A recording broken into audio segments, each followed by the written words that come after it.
Welcome back. We're very happy to continue our reflections. We continue with the 18th Sunday in Ordinary Time. Amy is going to read from the guy. Who's it according to? Luke. I keep thinking it's Matthew, but it's Matthew during the week. I said that last week. We get a good number of views this week, I think, and then some weeks they're working on the ceiling over here, so hopefully you hear hammering. It won't be too loud. But anyway, we get a good number of views. And then we'll get no views, and then we'll get like a high number of views. So if you do like these videos and do appreciate them, the feedback I get personally is extremely good. So if people would like to continue, if you like these videos, please share them and spread them around and send them and post them elsewhere. Also, someone told me the other day that they have no ability to like it if they're watching it on some of our venues, but you have to go to the YouTube site to do it. So if you watch it on YouTube or if you're a subscriber, it's much more easy to like and share. But even so, you can forward the emails we give if we send these out in Flocknote or something like that too. Do that. There was something else. We're looking forward. We're going to do our pickling video. In addition, probably next week or later this week, and we will look forward to doing that. It'll be fun. I got a new pickling crock over here. It's all ready to go. It's too small to do the batch that I got, but there you go. All right. Anything else, Amy, before we start? No, I think you're good. All right, please. All right. A reading from the Holy Gospel according to Luke. Someone in the crowd said to Jesus, "Teacher, tell my brother to share the inheritance with me." He replied to him, "Friend, who appointed me as your judge and arbitrator?" Then he said to the crowd, "Take care to guard against all greed. For though one may be rich, one's life does not consist of possessions." Then he told them a parable. There was a rich man whose land produced a bountiful harvest. He asked himself, "What shall I do, for I do not have space to store my harvest?" And he said, "This is what I shall do. I shall tear down my barns and build larger ones. There I shall store all my grain and other goods, and I shall say to myself, now as for you, you have so many good things stored up for many years. Rest, eat, drink, and be merry." But God said to him, "You fool, this night of your life will be demanded of you, and the things you have prepared, to whom will they belong? Thus will it be for all who store up treasures for themselves, but are not rich in what matters to God." The Gospel of the Lord. Praise to you, Lord Jesus Christ. It's a wonderful reading. The word fool is a strange word in some sense. It's one of those ones that I think that we regret using a lot of the time after we use it, and yet, and in fact, I think someone told me that either Aquinas or I think it was Aquinas, he regretted using the word fool in talking about something. Not sure if that's true, but I can't remember who it was. I think it was Aquinas who said he regretted using the word in discussing somebody else's thinking at one point. But anyway, so I have kind of, because of that and other things, we're careful about who we call fool. And then Jesus, who does he call a fool? He calls the person a fool who mistakes the good things from the earth with the good things that we should be striving for in heaven. A person who gets it so wrong that they choose heaven, they choose earth over heaven. And there's a couple of things here at play that say this. Who am I? Who appointed me judge and arbitrator?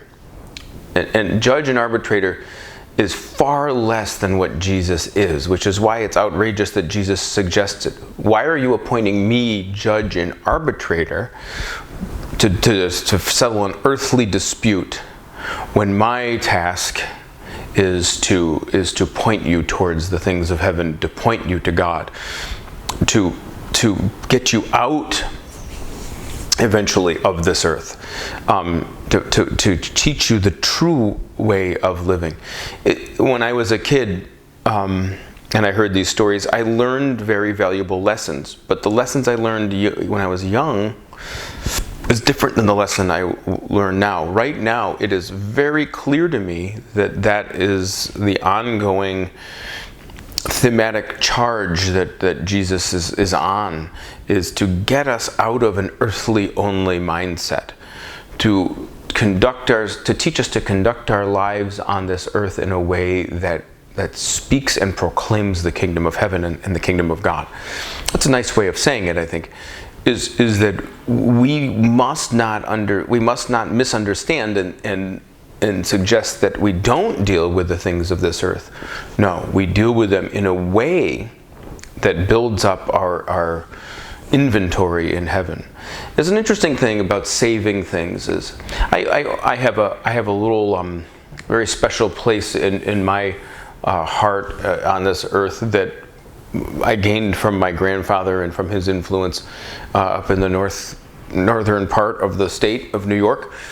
They get the most snowfall per year and everything, and snow, so I can only go up there when it's not terrible weather, which is 50% of the year anyway.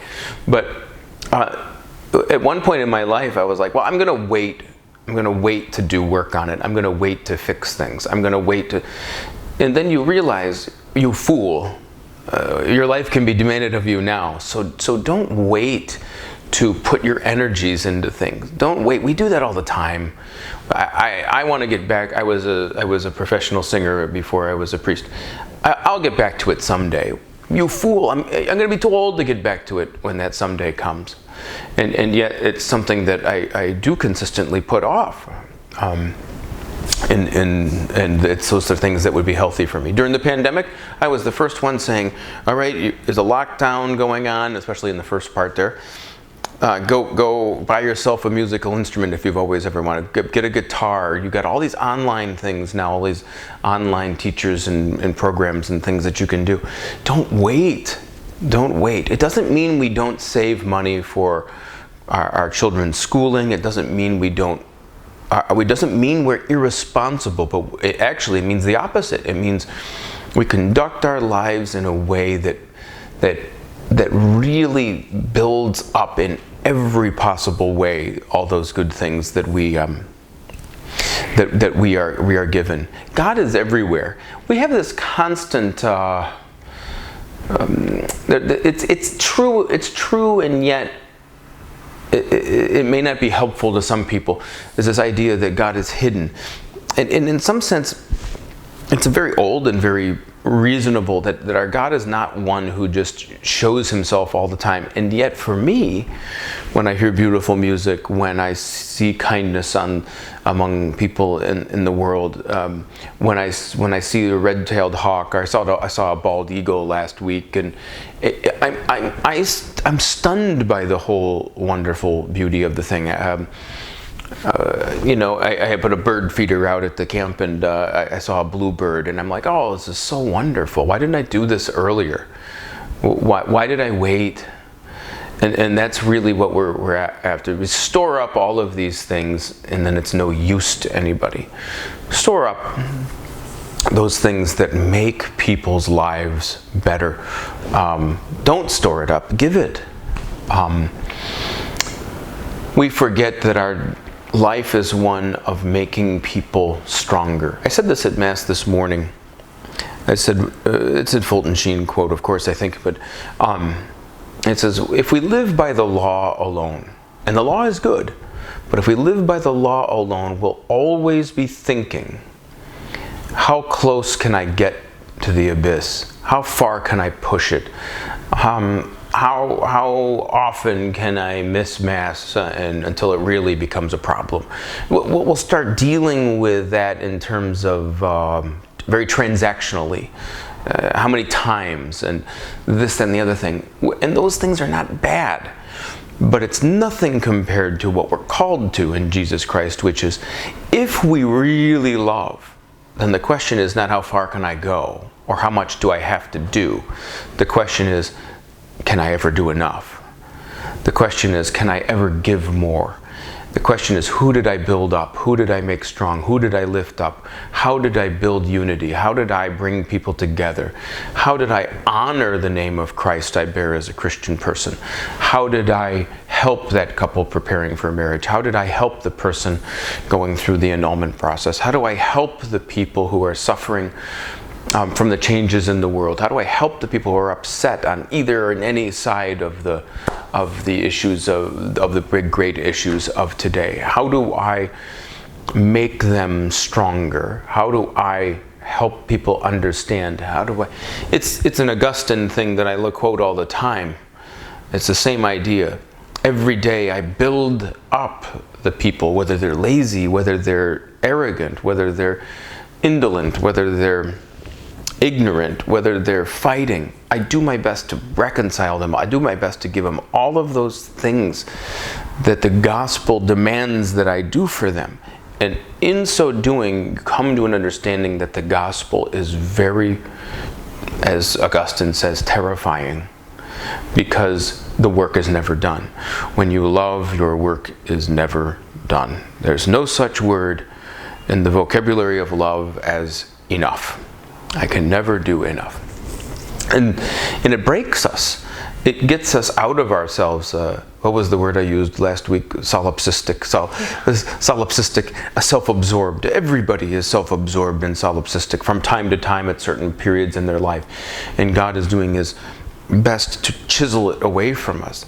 I had a seminary rector in Louvain, in Belgium, who told us every Mass, and it annoyed us at the time, but I hope he watches these videos, because I've been meaning to tell him how grateful I am that he said it. But every Mass, he said to me, and to all of us, it's not about you. It's not about you. The ministry is not about you. It's about Jesus Christ, and it's about what we're called to be, because we are called Christian people. And that was a very hard and wonderful lesson for me to learn, because as we say, the flesh is strong, pride is strong, and all of those things. Now, one final thing about this is this one's about greed. Other times we talk about lust. Other times we talk about anger. Other times we talk about vulgarity. We talk about pride. All of these things are fleshy, earthly temptations. Temptation is not the right word. What am I talking about? Tendencies of ours that we can fall into. They're all present to us as possible ways in which we get it wrong. Pride is probably the root and the worst of all of them, because we okay a whole bunch of stuff based on where we are. It's okay for me because I did this, I said this prayer, so now I can do these things, Very few people actually take that seriously, but some of them do. But all of these things, no matter what, anything that keeps me off that path towards holiness, that takes me off of that, any of them are things that we have to do our best to say no to. Any of them. And that's something that is hard for us. So Jesus, in teaching us this, He's teaching us, seek what is above. He says that. Seek what is above. And anything that brings you back down to earth, or tends to pull you into earthly victories only, is to be rejected. It so happens that faith traditions, Christian traditions in different people and different denominations and different among Christian people will often stress one of them over the other.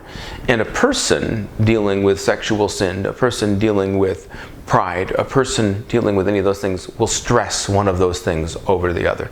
They will look at one of those particular sins as the worst one, maybe, or as the only one.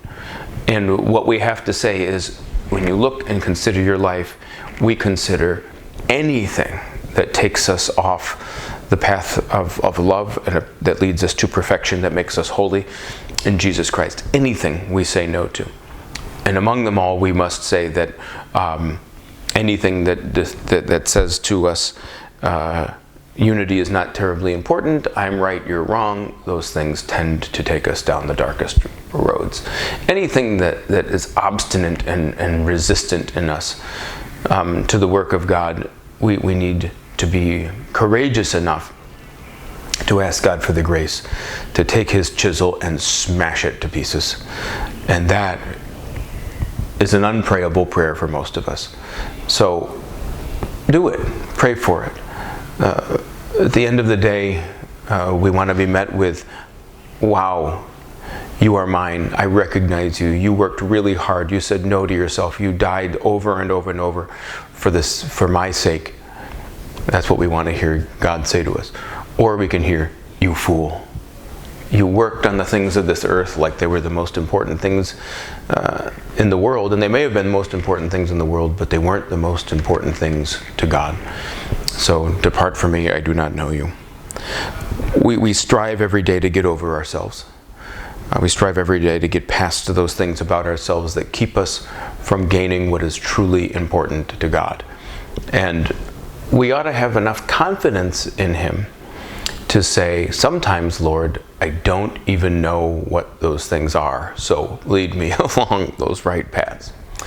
Okay, so that's enough for today, and it's probably more than enough, but there you go. We don't do much preparation for these. It gives me something to think about for the week, but they come off pretty good, I think. And again, if you enjoy these, please pass them around, and I think next week we'll probably be in the kitchen somewhere doing the pickling video too. We'll still do one of these, I promise, but I got to get some pickles brewing here before long. Okay, take good care, and I will talk to you soon, and have a wonderful week, and I hope that the weather where you are is just as beautiful as it is here.